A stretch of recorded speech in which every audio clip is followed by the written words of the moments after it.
Welcome to the Folktale Project. This is Dan Scholz.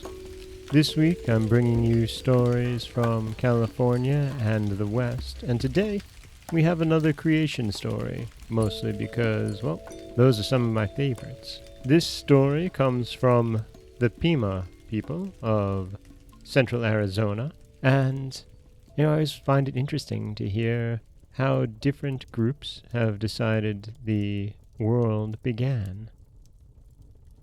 This is the creation of the world.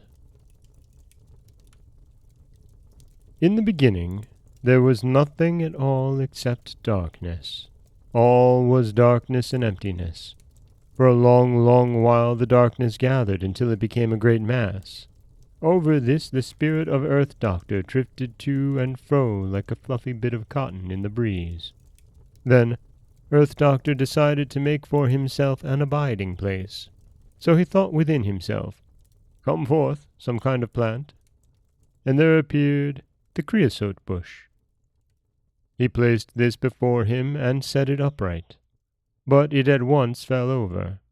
He set it upright again it fell. So it fell until the fourth time that it remained upright. Then Earth Doctor took from his breast a little dust and flattened it into a cake. When the dust cake was still, he danced upon it singing a magic song.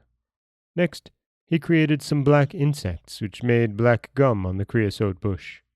Then he made a termite which worked with the small earth cake until it grew very large. As he sang and danced upon it, the flat world stretched out on all sides until it was as large as it is now. Then he made a round sky cover to fit over it, round like the houses of the Pimas. But the earth shook and stretched so that it was unsafe. So the Earth Doctor made a gray spider which was to spin a web around the edges of the earth and sky, fastening them together. When this was done, the earth grew firm and solid. Earth Doctor made water, mountains, trees, grass, and weeds, made everything as we see it now, but all was still inky blackness. Then he made a dish, poured water into it, and it became ice. He threw this round block of ice far to the north, and it fell at the place where the earth and sky were woven together. At once the ice began to gleam and shine. We call it now the sun. It rose from the ground in the north up into the sky and then fell back. Earth Doctor took it and threw it to the west, where the earth and sky were sewn together. It rose into the sky and slid back to the earth.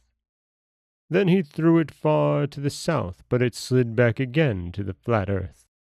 Then at last he threw it to the east.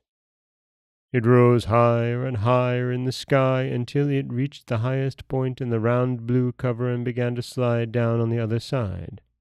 And so the sun does even yet. Then Earth Doctor poured more water into the dish and it became ice. He sang a magic song and threw the round ball of ice to the north, where the earth and sky were woven together. It gleamed and shone, but not so brightly as the sun. It became the moon, and it rose into the sky, but fell back again just as the sun had done. So he threw the ball to the west and then to the south, but it slid back each time to the earth. Then he threw it to the east, and it rose to the highest point in the sky cover and began to slide down on the other side. And so it does even today, following the sun. But Earth Doctor saw that when the sun and moon were not in the sky, all was inky darkness. So he sang a magic song and took some water into his mouth and blew it into the sky in a spray to make little stars.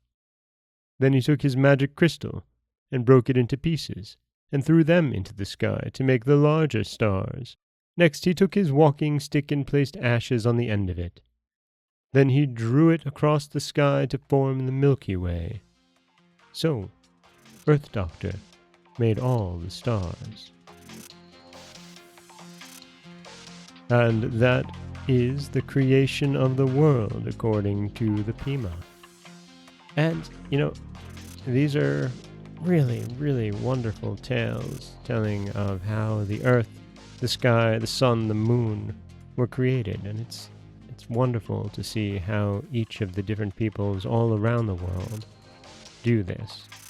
And you can go to folktaleproject.com and find so many of these stories, so many creation myths. This is Dan Scholes for the Folktale Project. Don't forget that you can subscribe to the podcast on Apple Podcasts, Stitcher, Google Play, Overcast, anywhere you like to get your podcasts. You can follow us on Twitter at Folktale Project.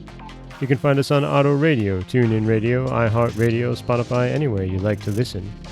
And you can always head over to folktaleproject.com, where you'll find a new story waiting for you every Monday, Wednesday, and Friday. Next week, we'll be back with 3 new tales. As always, thank you so much for listening.